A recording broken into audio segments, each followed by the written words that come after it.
মেঘগঞ্জের ইলচিগুড়ি লেখনীতে মিসকামুন পর্ব অন্তিম। ইশতিয়াক পাঠানের মতিগতি ইদানিং বোঝা যায় না। সারাক্ষণ কিছু একটা ভাবতে থাকে, খাওয়া দাওয়াটাও ঠিকমতো করতে চায় না। ডাক্তারের কাছে নিয়ে যেতে চাইলে প্রচণ্ড রেগে যায়। অঙ্কন এবার বিষয়টা সিরিয়াসভাবে নিল। রঙ্গনকে জানালে সে বিষয়টা গিয়ে অনুভবের কাছে বলল। সবাই মিলে ঠিক করলে ধরে বেঁধে হলেও ডাক্তারের কাছে নিয়ে যাবে, কিন্তু তা আর করতে হলো না। বিকালে ইশতিয়াক পাঠান নিজেই রঙ্গনকে ফোন দিয়ে জানালো শেষবারের মতো তাদের কিছু বলতে চায়। কথা শুনেই বোঝা যাচ্ছিল তার বোধহয় শরীর খারাপ। চারজনে বেরিয়ে পড়ল কুঞ্জ ভিলার উদ্দেশ্যে। ইশতিয়াক পাঠানের রুমের সামনে দাঁড়িয়ে ছিল অঙ্কন। সবাই আসতে একসাথে ভিতরে ঢুকলো। ইচ্ছে দাঁড়িয়ে দাঁড়িয়ে এখনও মুখের ফেস মেলানোর চেষ্টা করছে। কেন জানে না তার কষ্ট এবং রাগ দুটোই হচ্ছে। তাকে অন্য কারো কাছে দিয়ে দেওয়ার জন্য, না হয় তার মাকে কষ্ট দেওয়ার জন্য। রঙ্গন আগে কথা বলল, আপনার কোথায় কষ্ট হচ্ছে? ইশতিয়াক পাঠান ভাঙা ভাঙা গলায় বললেন, কোথাও না তো। অনুভব ইশতিয়াক পাঠানের পাশে বসলো। কিছু বলতে চান আঙ্কেল? সেদিন রাতে অ্যাক্সিডেন্টের জন্য কারোর জন্য না, আমার জন্যই হয়েছিল। রঙ্গনের মা হুট করে সেই রাতে এসে ছেলের কাছে যাওয়ার জন্য জেদ ধরল। সচরাচর সে এমন কখনোই করতো না। আমি অবাক হয়ে পড়েছিলাম কাল দিনে নিয়ে যাব, সে শুনল না। বলল তার হাতে নাকি সময় নেই, একবার ছেলেকে দেখতে চাই। শেষ পর্যন্ত বিরক্ত নিয়ে তাকে নিয়ে চললাম রঙ্গনের কাছে। তার উপরে রাগ নেই, প্রচণ্ড জোরে গাড়ি চালাচ্ছিলাম আমি, কিন্তু ও কিছু বলছিল না। তাই আমি আরও জোরে চালানো শুরু করি। হুট করে ব্রেক হারিয়ে কিছু একটা ধাক্কা খেলাম। আমি কিছুটা হুঁশ ছিল, দুজনকে দুই গাড়িতে তুলে নিয়ে হাসপাতালে যাওয়া হলো। রঙ্গনের মাকে যে হাসপাতালে নিয়ে গিয়েছিল সে আর কেউ নয়, অনুভব নিজেই।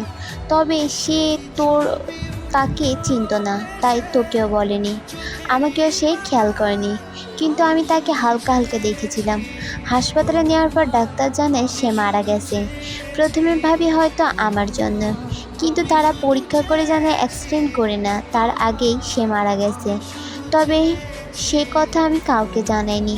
রঙ্গন আঘাত চোখে তাকিয়ে বলল, মায়ের মৃত্যুটা আমাকে কেন দিলেন না?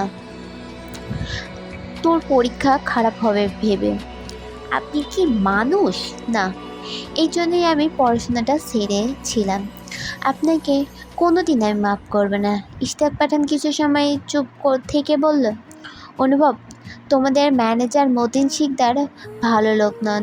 সে দীর্ঘদিন ধরে আমার হয়ে কাজ করেছে। আর তোমাকে ফাঁসানোর কারণ ছিল, তোমার বাবার সাথে আমার একটা শেয়ার ছিল, সেখানে কিছু গণ্ডগোল হয়, সে আমাকে বাদ দিয়েছিল। তাই আমি যখন জানলাম তুমি তার ছেলে, আর আর তখন চাইনি আমার ছেলে তোমার সাথে বন্ধুত্ব রাখুক। ওই হঠাৎ ছোট ছোট করে তাকিয়ে বলল, আপনার কি কষ্ট হচ্ছে? উত্তর দিলেন না। অনুভব ভাবল একবার কি ইচ্ছে কথা বলবে। এতটা সময় ইচ্ছে একটা কথাও বলেনি, সে চুপ দেখল। রঙ্গন হঠাৎ ইচ্ছের দিকে তাকিয়ে কিছু বলার প্রস্তুতি নিতেই ইশতিয়াক পাঠানের নাক মুখ দিয়ে রক্ত উঠতে লাগলো। সবাই ধরাধরি করে হাসপাতালে নিয়ে যেতে মৃত্যু ঘোষণা করে দিল। আর সাথে জানানো হলো ইশতিয়াক পাঠান সুইসাইড করেছে। কেন, কি কারণ, এসব বলার জন্য তো আর তিনি বেঁচে নেই। বিদায় বেলাতেও ইচ্ছের পরিচয়টা তার জানা হলো না। কিছু সত্য গোপনেই রয়ে গেল। তবে এত কিছুর পরেও ইচ্ছে আর রঙ্গনের চোখে অশ্রু গড়াতে ভুলল না। ইচ্ছের পরীক্ষা শেষ, কিছুদিনের ছুটি পেয়েছে, বাড়িতে আসলো, সময় কাটাচ্ছে তারা। রঙ্গন পড়াশোনার পাশাপাশি নতুন চাকরি পেয়েছে, যে গ্যাপটা ছিল তা পূরণ করার চেষ্টা। অনুভব আজকে সমাবেশে গেছে, সেখানে গরিব মানুষদের খাদ্য আর পোশাক বিতরণ করবে। ইচ্ছেও যেতে চেয়েছিল, কিন্তু তাকে আর নিল না অনুভব। পরের দিন সবাই মিলে ওহিরদের বাড়ির উদ্দেশ্যে রওনা দিল। শর্মিলা বেগম, রঙ্গনের দাদিমা, এখনও অনুভবদের বাসাতেই আছেন। আর রঙ্গনের আলিশান বাড়িটা নিস্তব্ধ হয়ে পড়ে আছে। এতদিন পরে সবাই একসাথে হয়েছে, গল্প গুজবে মেতে উঠেছে। সকলেই হঠাৎ আফসান মির্জা অনুভবের বাবা ফোন দিয়ে জানালেন তিনি আর বাইরে থাকবেন না, খুব তাড়াতাড়ি দেশে আসবে আর ওহিদের ধুমধাম করে বিয়ে দিবে। সবাই ভীষণ খুশি হলো। অনিয়া বেগম তো খুশিতে কান্নাই করে ফেলল। তার কান্না দেখে আকলিমা বেগম নিজেও কান্না করে ফেললেন। কতদিন পর মানুষ দুটো এক হবে। শফিক সাহেবের শরীরটা ইদানিং ভালো যাচ্ছে না, এটা নিয়ে আনোয়ারা বেগমের চিন্তার শেষ নেই। ইচ্ছে সে কটা দিন থেকে গেছে তাদের কাছে, নিয়ে যেতে চেয়েছিল সাথে করে, কিন্তু শফিক সাহেব গেলেন না। আজকে রাতের খাবার খাওয়ার পরে আনোয়ারা বেগম কান্নাকাটি করতে বসলেন। তাকে এভাবে কাঁদতে দেখে শফিক সাহেব বললেন, কী গো গিন্নি, কাঁদছো কেন? তুমি কি আমাকে একা করে চইলা যাওয়ার চিন্তা করছো? শফিক সাহেব মুচকি হেসে বললেন, বয়স তো হয়েছে গিন্নি, তবে তোমাকে রেখে যাওয়ার যে ইচ্ছে আমারও নেই। আল্লাহ যদি ডাকে তাহলে যেন একসাথেই নিয়ে যান। শফিক সাহেব ইশারা করে পাশে শুতে বললেন। আনোয়ারা বেগম শুতেই তিনি বললেন, আপনার মতো ঘরণী সবার হোক বিবিজান, আপনার মতো জামাইও সবার হোক মাস্টার মশাই। ভালোবাসি আমিও, কতখানি, যতখানি আপনি ভালোবাসেন তার থেকে একটু বেশি। শফিক সাহেব হাসলেন। অনেক রাত হয়ে গেছে, এখন ঘুমানো দরকার। ঘুমিয়ে পড়ো, তোমার আমার প্রেম আলাপ শেষ হওয়ার না। ইদানিং ওহি ভীষণ দুর্বল হয়ে পড়েছে, ঠিকমতো খেতে পারে না, সব কিছুই তার গন্ধ লাগে। আজকে আবার মাথা ঘুরে পড়ে গেছে। টেনশনে মাথা ফেটে যাচ্ছে অনুভব আর রঙ্গনের। ইচ্ছের কিছুটা সন্দেহতে সে ওহিকে পরীক্ষা করে নিতে বলল। ইচ্ছে পায়চারি করছিল। ওহি ধীরে সুস্থে বেরিয়ে আসলো। ইচ্ছে তার মুখের দিকে তাকিয়ে আছে সুখবরটা শোনার জন্য, কিন্তু সে কিছুই বলছে না। এবার বিরক্ত হয়ে বলল, কিছু তো বল, লজ্জা লাগছে আমার। তার মানে? ওহি মুচকে এসে মাথা নাড়ল। ব্যাস, ইচ্ছে দৌড়ে বেরিয়ে গিয়ে সবাইকে জানালো। অনুভব আর রঙ্গন দুজনেই দুই রকমের অনুভূতি হচ্ছে। অবাক করা বিষয়ে রঙ্গনের চোখ ছলছল করছে, তা দেখে মজা নিতে ছাড়ল না অনুভব। বলল, তোর কি বাবা না আসা পর্যন্ত অপেক্ষা করা গেল না? না গেল না। নিজের বিয়ের অনুষ্ঠান হওয়ার আগেই বাচ্চা আসার অনুষ্ঠানের ব্যবস্থা করে দিলি? রঙ্গন হাসল, বলল, শোন, অনুষ্ঠানটা আমানত হিসেবে তুলে রাখ। পরে যদি আমার ছেলের সাথে তোর মেয়ের বিয়ে না দিতে চাস তখন তাই সুযোগটা রেখে দিলাম। অনুভব মুখ ভেঙচি দিয়ে বলল, আশা থাক, আমার মেয়েকে তোর ঘরে দিব না। রঙ্গন উঠে দাঁড়ালো, যেতে যেতে বলল, সে উত্তর পরে দিব, আগে তোর বোনকে দেখে আসি। থাক। ওহি ঘরে বসে নিজে নিজে হাসছিল। রঙ্গন পেছন থেকে গিয়ে তাকে জড়িয়ে ধরল। কিরে, হাসছিস কেন? জানেন না নাকি? জানি, তবে আবার বল। পারবো না। বল তো, আমাদের ছেলে আর কার মতো হবে? ছেলেই হবে। আপনি শিওর? অবশ্যই। তাহলে আর কার মতো হবে? আপনার মতোই। দাঁড়া, ওর থেকেই শুনে। রঙ্গন ওহিকে বসিয়ে তার পেটে কান দিয়ে জিজ্ঞেস করলো, কিরে, তুই কার মতো হবি বলতো? ওহি হাসছে। রঙ্গন নিচে বসেই তার দিকে তাকিয়ে বলল, ভালোবাসি তোকে। আমি বাসি না। কেন? আপনি তুই বলাটা কি এখনও বাদ দিবেন না? না, তোকে আর তোর ভাইকে তুই বলতে আমার অনেক ভালো লাগে। ঢং। রঙ্গন হেসে ওহির হাত ধরে বলল, আমার অগোছালো জীবনটা সুন্দর করে সাজিয়ে দেওয়ার জন্য অনেক অনেক ধন্যবাদ বউ।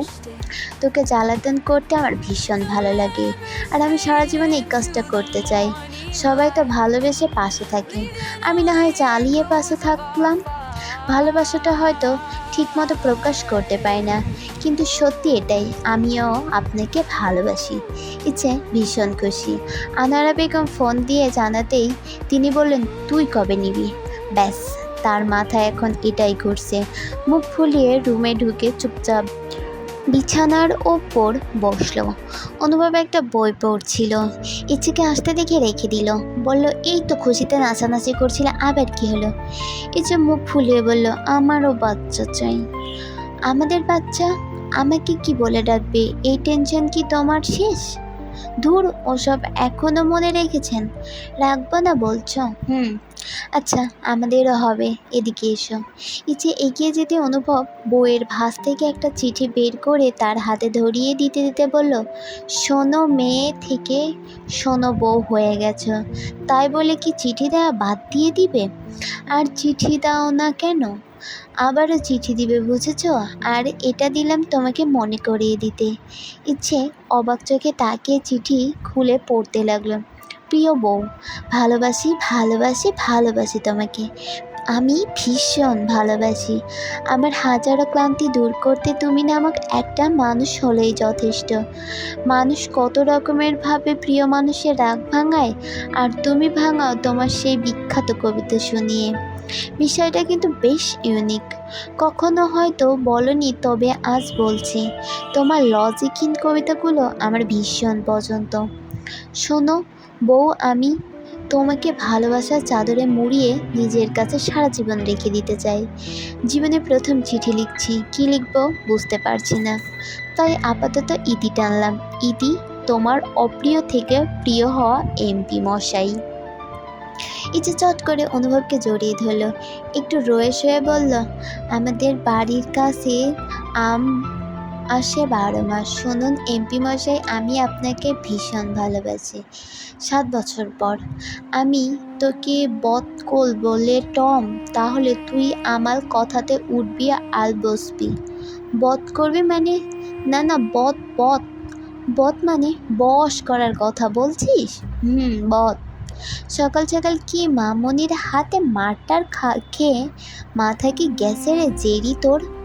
না, মাল খাইনি। তুই একদম নড়বি না।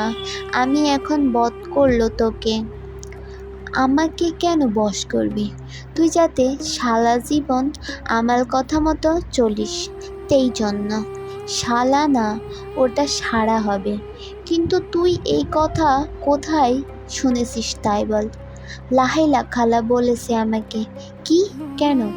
আমি আজকে টিভিতে বাগানের লাহেলা খালা দেখেছি। আমি গিয়ে বললাম, বদ কি? বললো, কই কিছু না তো। তুমি এখানে কেন মা?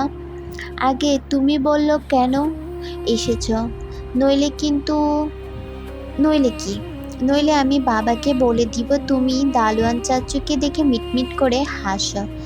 তারপর বলে দিব যাকে বদকলা হয় সে সব কথা শুনে। রায়ান বিরক্ত হয়ে বলল, থতমত গলায় বলল, দেখ আরশি, সকাল সকাল মেজাজ গরম করিস না আমার। কানের নিচে একটা থাপ্পড় দিতে 4টা দাঁত ফেলে দিব। আরশি রেগে তাকিয়ে বলল, আমি কি তোকে ছেলে দিব? তুই আর তোর বাপ আমার কিচ্ছু করতে পারবি না। তোকে আমি। বলেই রায়ানের হাতে কামড় বসিয়ে দিল। বেচারা মাথায় সেই 2-4টি কিল বসিয়ে দিল। রঙ্গনার ইচ্ছে ছুটে এসে তাদের ছাড়িয়ে নিল। অতঃপর একে অপরের দিকে অসহায় চোখে তাকালো, যার অর্থ ঈদের বিয়ে দেওয়ার আশা বোধহয় আশায় রয়ে যাবে। সমাপ্ত। মেঘকুঞ্জের ইলশিগুড়ি সিজন 2 শুনতে চাইলে কমেন্ট করুন প্লিজ।